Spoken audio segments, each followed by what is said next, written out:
the link. Okay? So good evening, everyone. It's just to say that tonight we are doing the talk in English. So Silvia is here with us, and she will facilitate this talk about the healing and the healer. So we're going to start as usual with a prayer. So I ask everyone, please follow me in thoughts and open your heart so we can ask the spiritual benefactors of this house that they might bless each one of us that is here tonight, that they can also bless this environment, this ambient, and bless all of those that are on their way to be here with us tonight. We ask the spiritual benefactors that they might surround our sister Silvia in their love, and she might feel inspired to give us what we need tonight. That they inspire her to share with us her experiences, her learnings. And we ask them that they might help us to open our minds and open our hearts to receive all the teachings that the spiritual benefactors prepared for each one of us. We ask them that they might stay with us throughout this meeting tonight, and we ask them their permission to start our studies. So be it. So as most of you probably know, Silvia Gibbons, she is a long-standing worker of Spiritism. Silvia has given talks around Europe about Spiritism, has once been a member of Solidarity, and now is a member of Francis of Assisi Spiritual Society. And it's with great pleasure that I welcome you, Silvia, to talk about healing and the healer with us tonight, whenever you're ready.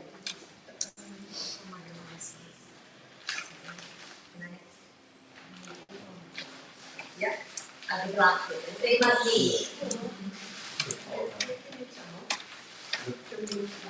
I found it. There you go.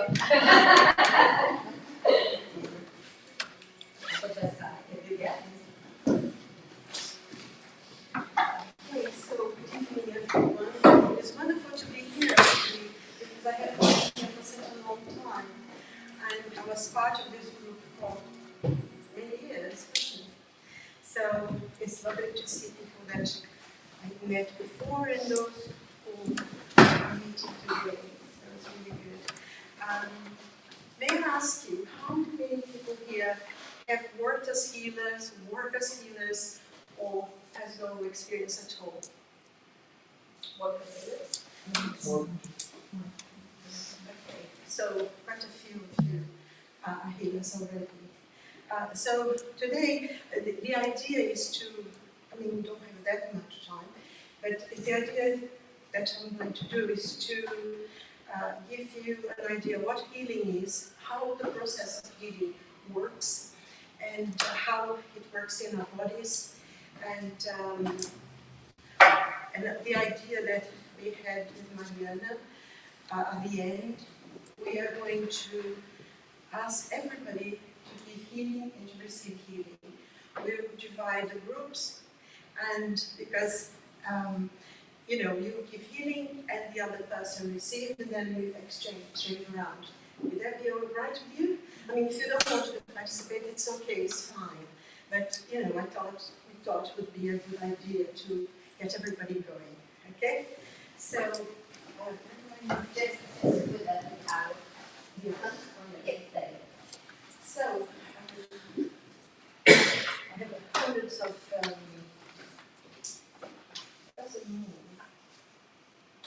I want to say one. Oh my goodness.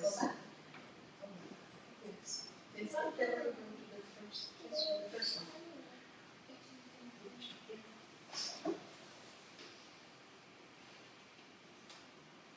Okay, so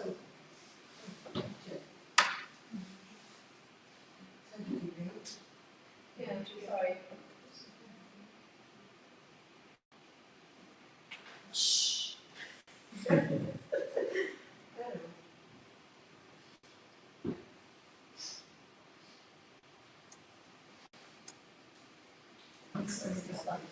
about that. That's okay. So the idea is to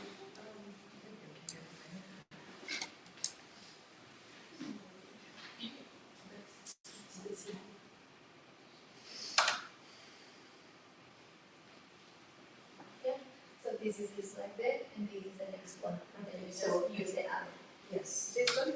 There you go. Okay, right. So that's what is healing. And first on the definition for you. It's a transfusion of energy of one person to another. You can read some of it, and I'll talk about some of it, but I usually don't read it. But when we are giving healing, we are transferring some of our energy to somebody else. So it's like a transfusion, early transfusion. And it's, like Adrian says, it's a transmission of energy that changes the cellular constitution. One thing that is important for us to remember is that quite a lot of things sometimes people say it's paranormal, it's always something occult or whatever, but it's not. In Spiritism we learn that everything is science. Everything is science. It's just that some laws we already know, some we're still to learn, and I think how we see the development of science nowadays, how quick things are going, and most of the stuff, because before you had to prove things in the lab and all that, but nowadays almost everything theoretical, because they haven't found yet how to prove. And they reached, science is now picking up with what Spiritism already said 150 years ago. So that's the definition of healing. So in this picture, it shows you how the energy transfers from one person to another. So you need to trust that. Actually, just one thing very quickly. I will speak for a while, and then afterwards I will give some time for you to ask questions or to put a point or agree or disagree with. Okay? So we'll work here. So, a brief history of healing. It's easy for us to think, it starts with Spiritism. No, it hasn't. Healing has been with us as long as humanity has lived on this planet, and I'm sure that in other planets they work that as well, because the transfer of energy is what it is in the world and in the universe. But we have a lot of examples in the Old Testament, of course, and as you see there, in the Kings, and also, mostly, in the Gospels, in the news, the good news, because there are many, many times in which Jesus performed miracles through healing, to what we call laying on of hands. But healing as well, you can look at someone, you can maybe touch them, send them a prayer. Everything is a process of healing. When you are actually praying for someone, you send in that person that energy, that healing. So this is very important, but it's not something recent, it's not something that has already been, in Egypt, in the old temples, and in Rome, and in Sumer, and everywhere, so always existed. It's just that one of the things that before used to be in temples with priests and just a very group of people who had the knowledge. And one of the things that Spiritism brought was that it came out into the world, and now we all can learn about it, can use it for our own lives and to help other people. So we can talk about healing without talking about fluids. In this first book, one of the questions they say about fluids, that everything that exists has this primitive, this primary fluid, and secondary fluid, and everything that's material is made from the secondary fluid. And this is very interesting because they, 160 years now, this is not his first book, they're already talking about dark matter, dark energy, is already there in the spirit. And this is very interesting because the fluids is, the example they say in fluid mechanics, which is, somebody once actually told me, oh, it's energy. Fluids are energy. If Kardec was writing the book now, they would change it. And that's not true. Because fluids is a different thing. It is a kind of energy, because everything is energy. But it's an energy in a different way. There is a whole science about fluids. So you cannot substitute. In a way it is, but it's not like, it's energy. It's something very special. It's a different kind of energy. So we have that. So for us to understand this, we see the states of matter. And this is mentioned very quickly, it's given a long time. But before we used to have the solid, the liquid, and the gas. But now we've already discovered a lot more different states of matter. And we have the melting, evaporation, condensation, freezing. For instance, the company I still work for, they build those huge tanks. They find the gas and they freeze the gas. So the gas becomes liquid and it's easy to transport and everything. So this very cutting edge technology that exists now, and this is part of this new change. And also, both Einstein is one of their positions as well. The solid is, and now also we have plasma. But plasma only exists in laboratories or in the universe. It does not exist on Earth. So it's a new state of matter that we're still studying. And like I said, was Einstein, they created that, and Fermi as well, that create a new state of matter. It's another half an hour. But that's more or less the planned state. Mostly that. It's just an example. But it's pure energy that's converted, and it just exists here. So we have to talk about as well universal fluid. And like I said before, now the spirit's called universal fluid or the cosmic fluid. It's not both because it's the same thing. Cosmic and universal is the same thing.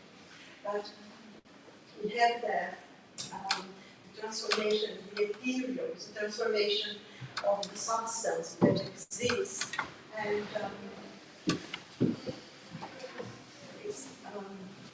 it's by the biosphere, and the more it's spiritualized, the less affinity with matter. And you will understand this. I will explain about that very specifically. So this is the primitive matter that is what has in the whole of the universe. And of course there's many varieties of body and nature from stars to bodies. And this is from Genesis chapter 14. Afterwards we will have the bibliography, so if you want to take a note and want to read about it afterwards, they're really nice because it's very important. So the spiritual fluid is the affinity, is that constitutes the substance of the spiritual world called spiritual fluids, which is one of the states of the universal fluid. So here on Earth, on the planet, we have this energy which is different for each planet, for each place, and they have in the spiritual world, they also have. And I will explain better when we talk about the perispirit. So if I'm going too fast, you want me to slow down because I tend to go on sometimes. Because I will try to behave. So fluids, as you see, constitutes the matter in the spiritual world. And it is matter. It's a different kind of matter. It's more subtle. You don't always perceive, unless mediums. Then, if you're clairvoyant, if you have a mediumship, clairvoyant mediumship, you see the spiritual world. Right? We sometimes perceive, or maybe we have a sense of it. And we develop spiritually, there will be a time that we will see the spiritual world as we see the material world. But the other moment is very confusing. I remember once how Teixeira saying that when he was a boy, he didn't realize who was alive and who wasn't. For him, everybody was, because he was very strong clairvoyance and from a very early age, and it was very difficult. And you hear about this as well in Ivone Pereira, because she couldn't identify who were the people and who were, so she used to go to the center, she saw all these people talking to her, and she thought everybody saw it, but we don't, not yet anyway. So it can be perceived, as I said, it's a tangible amount. So in healing, you have the fluid, the agent, the result, and the quality of the fluid. Now, the vital principle. The vital principle is part of the universal fluid, and we call it magnetic to electric fluid or liminalized. And it's the union of matter with the vital principle that creates life. So, the vital principle is what this energy for life. Everything that's alive has the vital principle. If you ever heard of Kirlian, the Russian scientist who did a lot of, he invented this machine who could actually read your aura. You could see aura, and that's exactly the life. So if we are human beings, animals, vegetables, trees, they all have the vital principle. And you can see this, you have this beautiful flower, and if you cut it, even though you put in water, into bleach or whatever it is to keep it for a few days, but it will die because it has lost the source. And for us human beings, when we die, when we go through the process of dying and we leave a physical body and go to a spiritual body, the energy that creates a life in our body, the body dies, that energy, the left of the energy, goes back into the universal fluid, and the body deteriorates. And I remember someone saying, she was studying medicine, and working with the body, working anatomy, and she said sometimes the body would die, they would deteriorate very, very quickly. They almost couldn't work with the body. And this is interesting. When she was telling me, she didn't really, know anything about periscope or anything. But when the spirit leaves the body deteriorates very quickly. And in the process of dying, we have the spiritual benefactors who come and take that rest of the energy that the body has to go away. And immediately it goes into the cosmic fluid, it goes back to the universe. But our spirit, as you me, keeps alive, the life in the spiritual world. Is everything okay? Everybody understand so far? Yes. So then we have the perispirit of the spiritual body. And how that explained, because the perispirit is something that was this word itself was created by Kardec, because it's a covering. And perisperm is, when you see a fruit, they have that very, very thin layer that protects the stone. And he created that to be the perispirit. But the perispirit was not invented by the Kardec. The spirits explained it. It's known from ancient times. And we know it in ancient Egypt, it was called the Ka.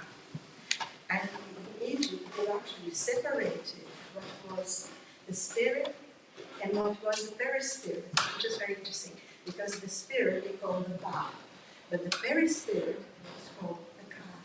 But in Chinese, it's Qi. We call the astral body. In India, they call the astral body. Or the apostle called it the spiritual body. So this spiritual body that we have is well known for a very, very, very long time. And you see, carry around a bioplastic body. And the bioplastic body, it's named by Killian because he saw this aura and this body almost that existed that would expand and he named it the bioplastic body. So this is very book explain. It is a kind of matter, but it's a bit more subtle than the matter that we have in our body. And I'll show you the. You see, this is the hands. You know, this is one of the Curie photographies that you can see all the energy around it. That's part of the vital frame. And so we have the perisphere that we call the biological organizer, the enveloping spirit, the thought transmitter. I'll show you the bodies. So if you see there, how we have the spirit, the very spirit, and the physical body. That's how, eventually, as we progress, as we evolve spiritually, morally, intellectually, we're going to become more and more ethereal, less and less physical body, and less spirit, almost to the point that the perispirit will not exist anymore because its spirit is pure light. So, we came from light and we are going back to light. So that's more or less. And of course, there are some more bodies. There's a mental body where thoughts are created, and then a lot more that is not for this moment. So, one thing as well is what we call, many people know as chakras, but in Spiritism there is a sentence of force. And this is something that André Ruiz, that spirit who wrote with Chico Xavier, wrote and explained as well. So when we are having healing, I'm going to, talking about fluids and very spirit and vital principle, because in the process of healing, that's what happens, that's what works. Because the healing goes to the spiritual body, but we go on to that. So there is so this is more or less the centers of force. And of course, the centers of force, there are 7, which is just like, things of electricity you have with the big the power stations. And the centers of force is that's exactly what it is. There are power stations in our body. Because you have billions of connections. Because when we are going to be born, that we're going to reincarnation, in the process of reincarnation, as at the moment of conception, the spirit is connected to the egg in a molecular level. So as we progress, as we grow, as the fetus grow and everything, life is already there. The spirit is already connected to that body because it's everything. And of course, once you die, all this you disconnected the other process. But this is all the centers of force. You have the crown, the third eye, the throat, heart, solar plexus, sacral, and those are the Indian names because the word chakras is from the Sanskrit. So the crown chakra is right here. So whenever you're having healing, don't lower your head because the crown chakra is on top. So always stick your hand down. Even when you pray, you should really keep your head like this, no bend down. It's because it's there. And the second one is what they call the third eye. And it's interesting because the third eye should be right in the middle of our forehead. And if we could actually put our finger right through our head, we would touch the pineal gland that is right at the back, which is the center of our connection with the spiritual world. And one thing that's very interesting is that the pineal gland is made with the same tissues of our eyes. It's the same tissues. So when you say the third eye, it is a third eye, but it's a spiritual eye. Because it's the same tissues, and it's interesting. And also, it's totally individual.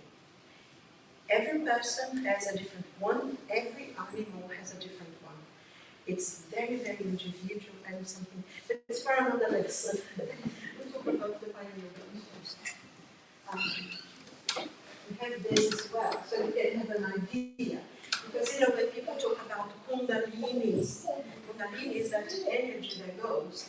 And in reality, we know the connections, the millions and millions and billions of connections that we have. But those are the centers of force. And when we talk about just one thing coming back, that's important. You know the solar plexus, which is here, it's on top here. The Japanese actually, they know it very well. They call it the hara. So, you know, when they used to have this crazy way about killing themselves, that's where the knife goes. And that's your center of force. And that is something that completely holds you back, holds you together. So this is your center of will, your energy, your determination. That's it. That's why sometimes when people punch you, you can't breathe. Because this is where a lot of your strength is.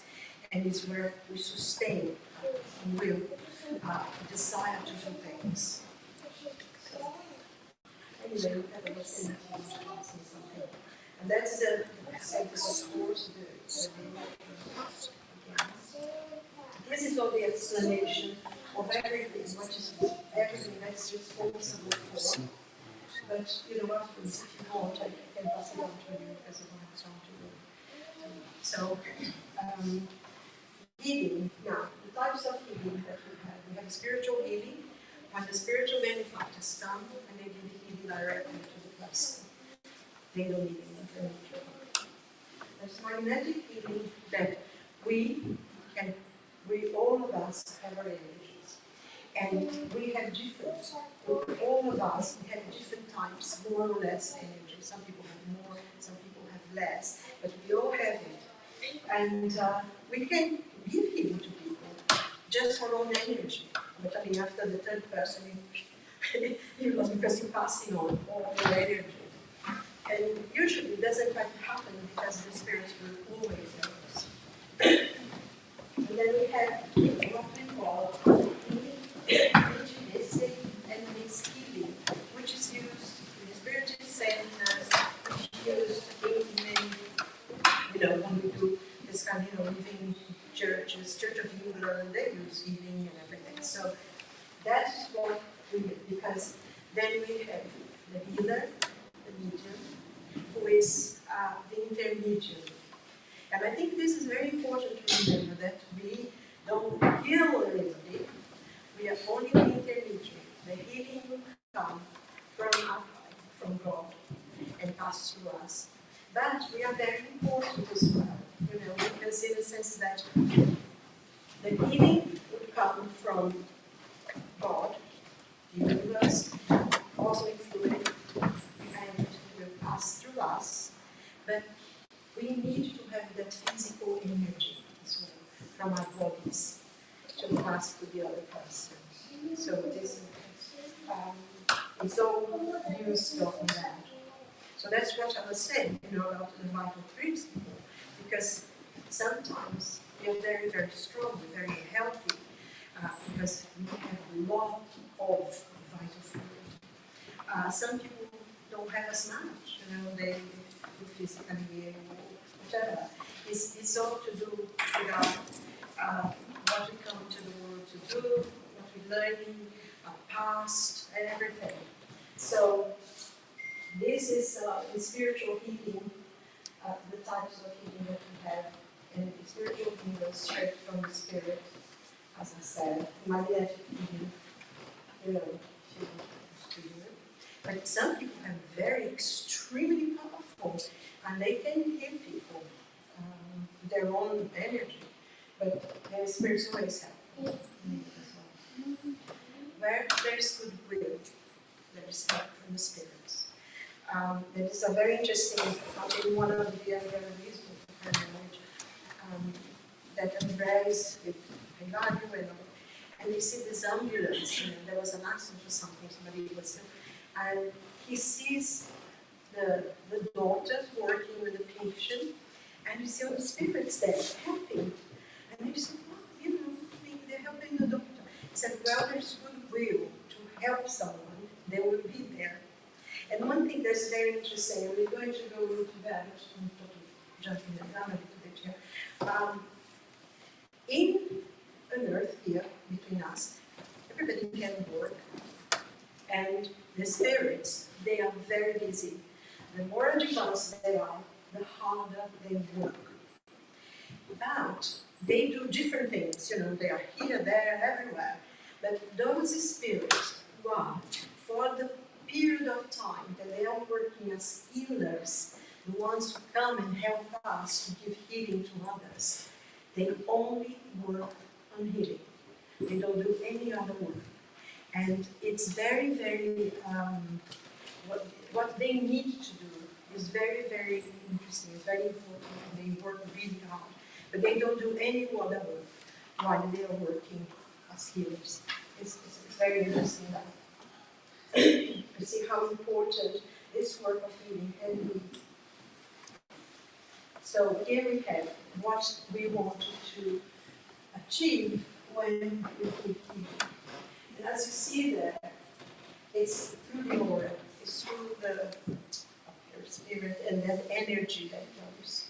It goes into that and goes into the spiritual body and then goes into your physical body and it goes into the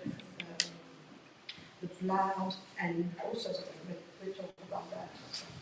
Is any of you got something or? No?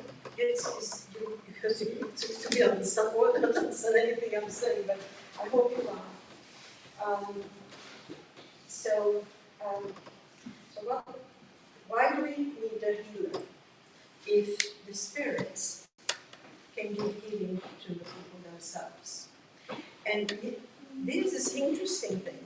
First, we need some of the physical energy, they do, but also to help us, to allow us to be part of the service in helping others. And this is very important because the spirits could do, even leadership groups, they could do quite a lot of things, but they want us to be able to help, to do something, to serve, which is the purpose of our incarnation really mostly. So we have a healer, that's always an incarnate spirit, and he can help by transmitting spiritual fluid as part of his own vital fluid. So the spiritual fluid, you unite, you create, the molecules go together like that, and when you pass on, you have the animal energy that we have trans the spirit, and maybe someone is feeling unwell, or they have an illness or something, or they're very depleted because they're stressed or they're depressed. So all this energy will help them to revitalize their own energy. It's an incredible thing, it's really wonderful. And also, as I said, they give an opportunity for us to serve, to change, learning, and also to learn to manipulate spiritual fields. So that's more or less what happened. For we had to have an American.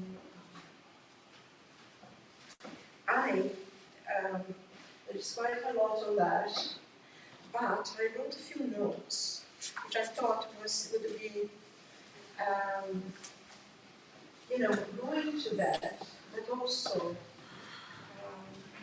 help, I think, because it's some explanations that the drug is here. Does everybody know what drug is here is? Say drug is. It's a drug is one of the spirits who worked with mediumship Xavier, and he wrote books through Ship Xavier.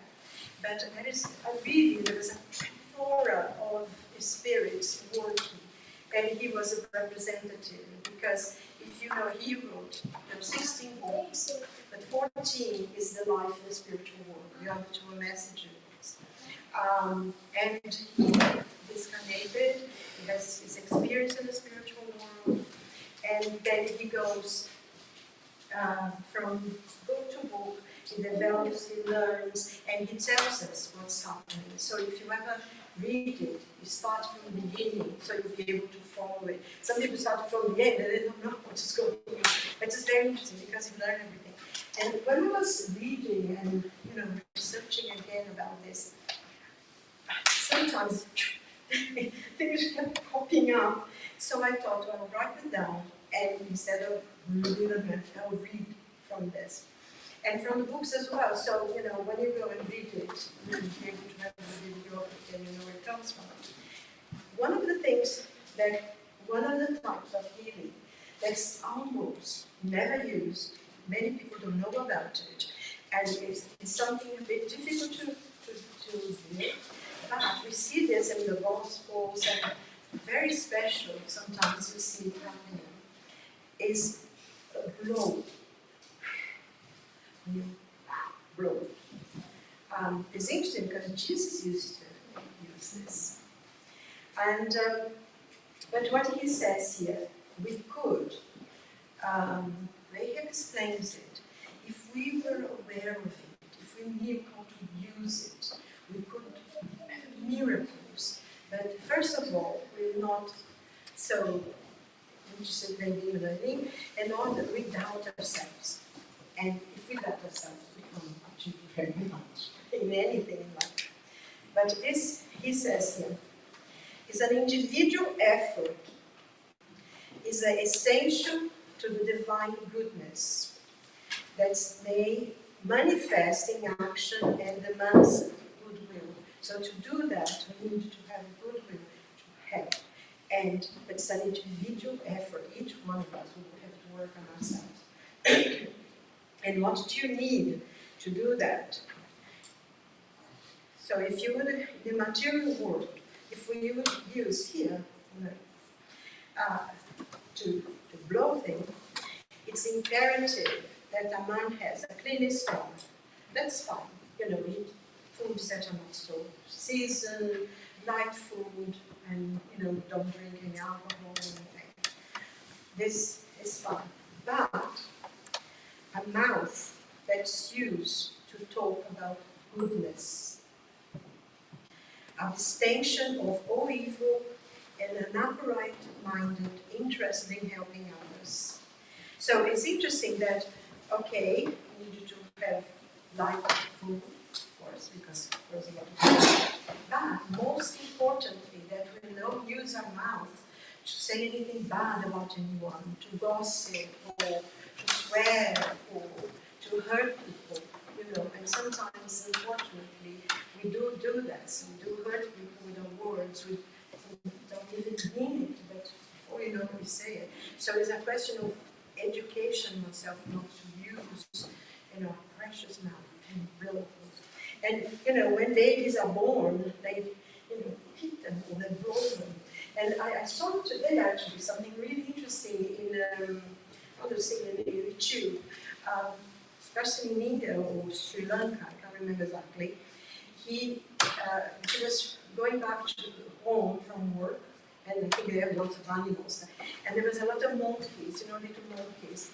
And he said, what's I think they were beating this poor thing, and because he was very small, and it was like dead.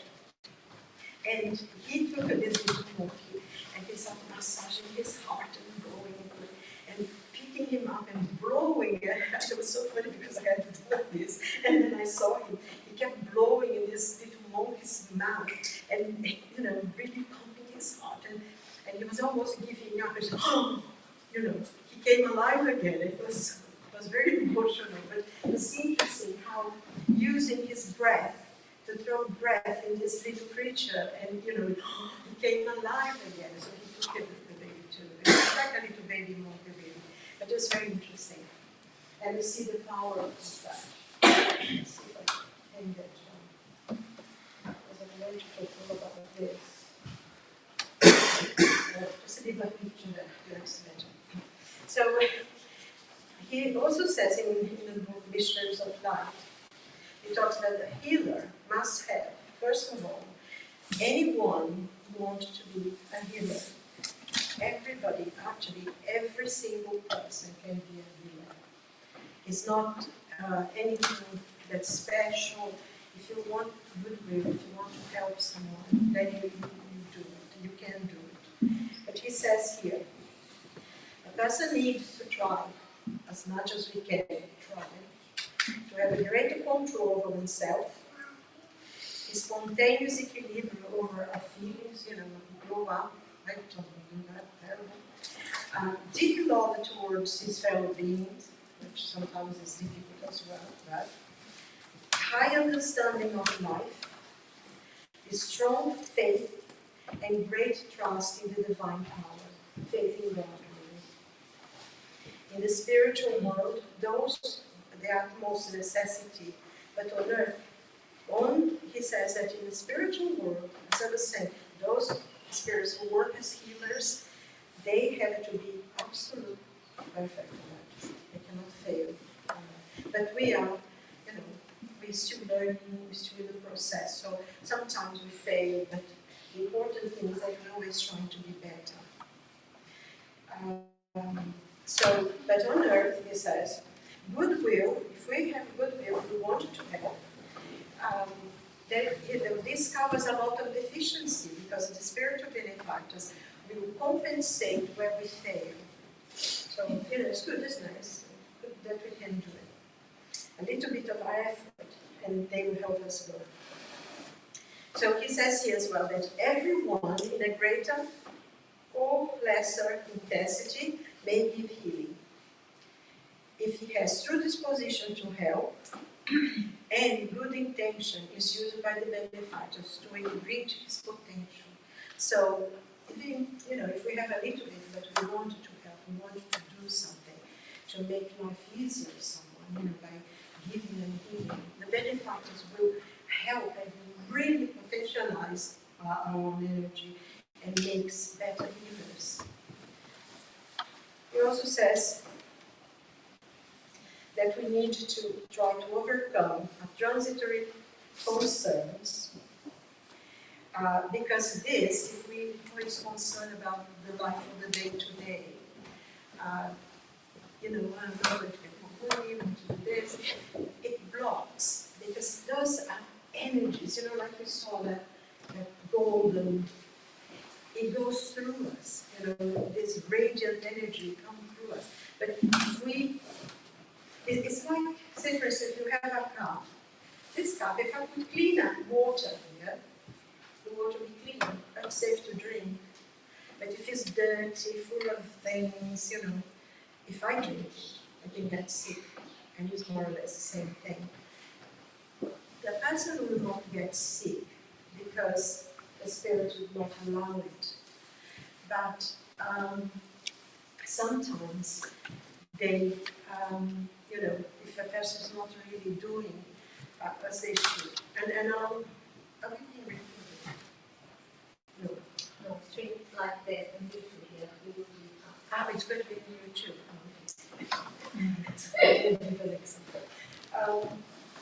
But it's just, so you know that we need to be clear vessels for the energy to come.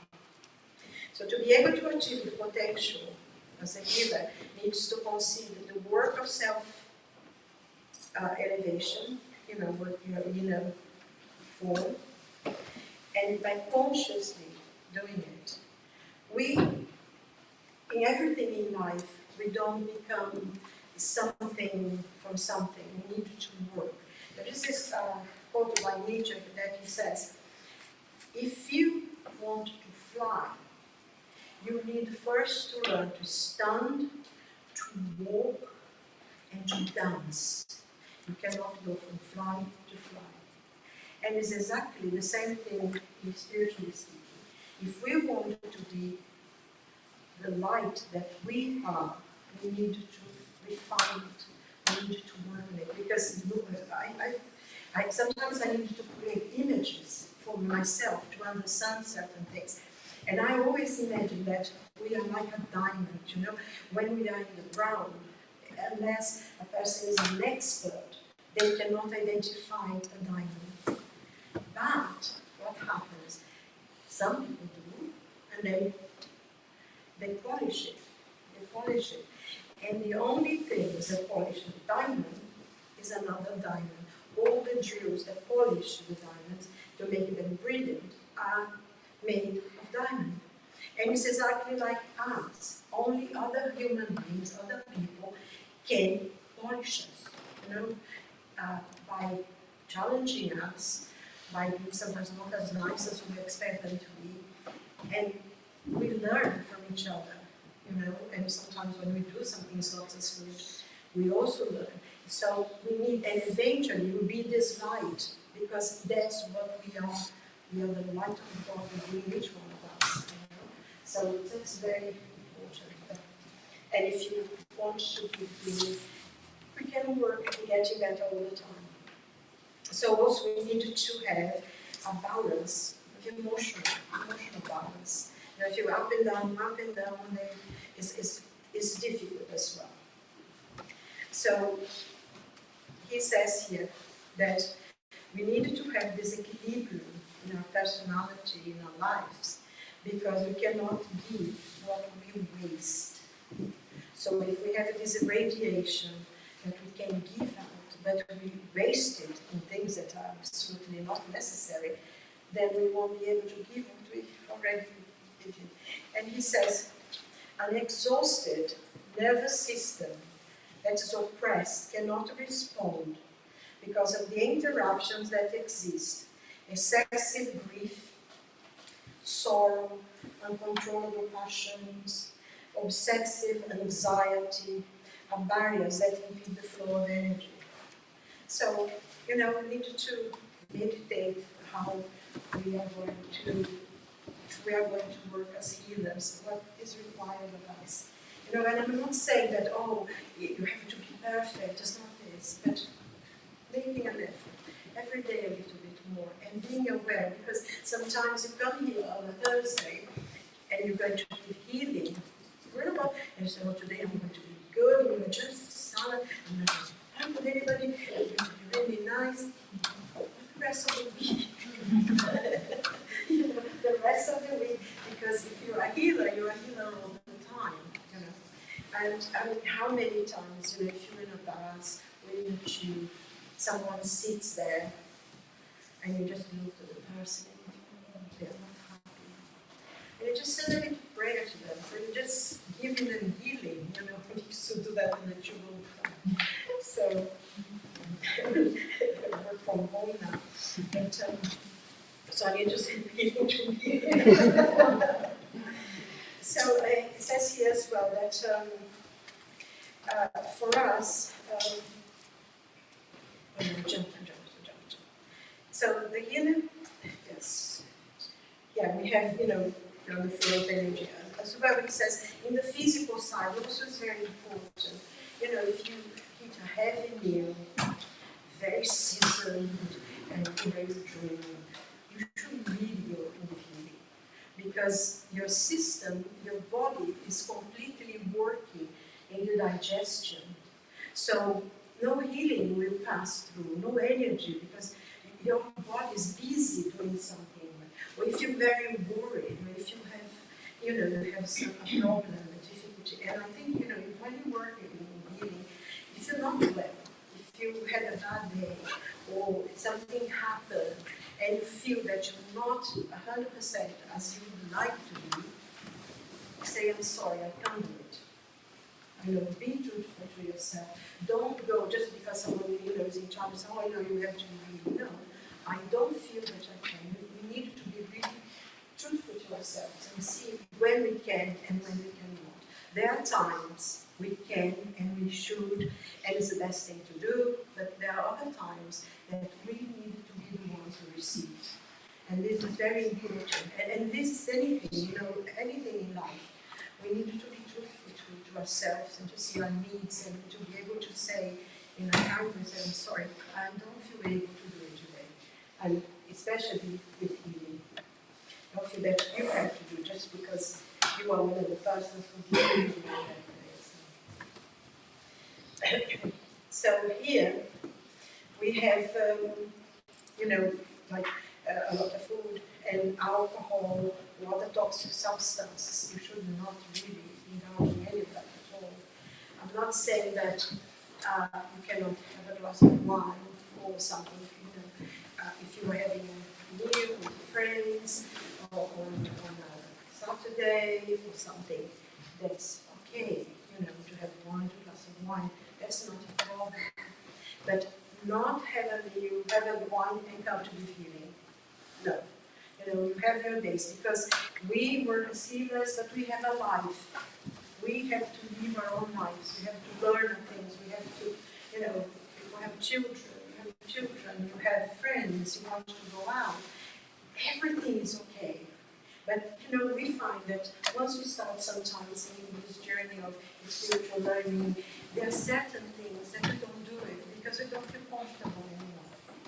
And then when you see sometimes certain places that you don't feel comfortable in those places anymore, it's because the spiritual ambient, it doesn't come with us. Because as we learn and change, a vibration is higher. And if you go to an ambient, immediately you don't feel comfortable. And I'm sure everyone here must have had this experience. Either go somewhere or take the tube or something, and you don't feel comfortable. You go into a house. You go to someone's house and you don't feel comfortable. And I think this is part of be aware when something happens. And if you're there, say a prayer, because the ambient there is different. So, say, oh, you can't do it, but not do it, maybe have a meal with friends and then, oh yes, I'm having a big lunch, one of those business lunches that don't exist anymore, because everybody knows it. And then you oh no, tonight I'm going to be healing. No, not like that. You have to be really truthful as well.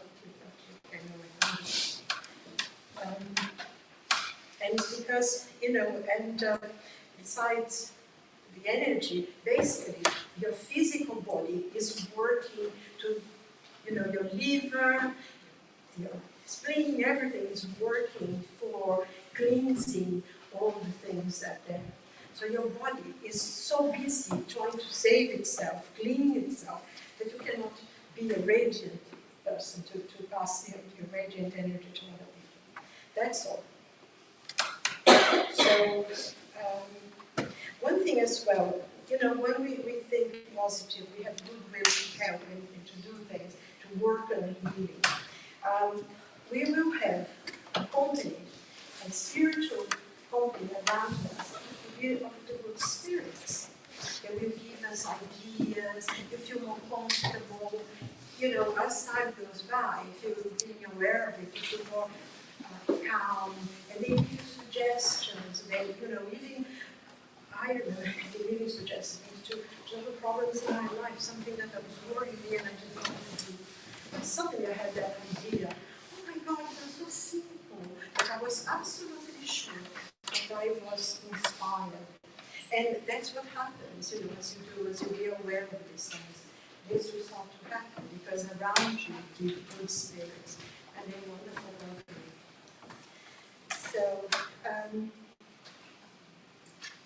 So what she says as well, not only is good company for us, but they will help us to reach a higher level of being able to heal. And this is so incredible. Now, there's one point, and in the spirit book, it says, can you help someone when you don't? There is a person in need, but the healer, or the people who are there, are not really the best people. They're not doing the things they should. If that person has merit, they will use a person who's not quite perfect for that point in time, because that person at that point, at that moment, need help. So they will compensate some of our faults, lack of, for that moment, but then they will move away. If the person who's received the healing is really deserve to be helped. So there is always help. I think one of the things that we learn in spiritism, which I find that really gives me, want to continue and to do and to learn more. First of all, nothing in Scripture is written in stone. Everything has its own merit. That is the laws of nature, which are the laws of God, that rules everything. But each person, each situation is judged on itself. There's not everything covers, one law covers everything. God is merciful. He's always there. And it's so difficult sometimes because we think whenever something happens that we don't agree, or situations like, we saw the people now in Brazil, which is terrible, lost everything, they are unhappy. And there are people saying, no, we lost everything, but we are alive. None of our families are lost. I didn't lose any member of my family. We'll rebuild, we'll clean, we'll do things. And I think because it's very common that once we have a difficulty, we say, God doesn't like me, and God is bad, and I don't want to have anything to do with God anymore. And usually when we need God the most, that we become so rebellious and things. But God is always merciful. And we are in a situation where we have to learn something, as hard as it is. It's easier if you're living in London and look at a situation there. What would I do if I was there? And I think sometimes it's very difficult for us to understand. But in every situation, that God is there. God is forgiving, He's merciful, and He never abandons us. We usually are the ones who turn there. So if we are working in healing, we always need to trust that God's love is with us, that we are reaching out to that person, that we are helping, and that they will achieve something, because we are there as a mediator in between God's love and the light and the energy that comes from the universe into helping that person. So I think this is it's very important to realize as well. How can I do it? Is it me? Yeah. Okay, so just show you the greatest healer, which is Jesus. Usually we go to spiritual centers, the position of hands. Shall we talk about the hands? Yeah, before we go. Yeah. Yes, okay. Okay. 10 minutes here now for the exercise? Yes. So, yes, you have We have 10 minutes. So, 5 minutes to talk, and then we do the okay. So,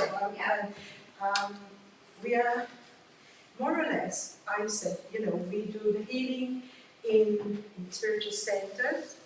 Normally, it's better if the person comes for help, because the place is prepared and everything. But if you have to go somewhere, go with another person and find out who it is and everything. So basically, that's what we have so far. And it's, I'm sorry that I have to rush a lot, but there are things that are important to say. Well, we had an idea, and if you agree today, because we're doing it, we thought if you would like to give healing and receive healing today, would you like to do that, or would you rather have?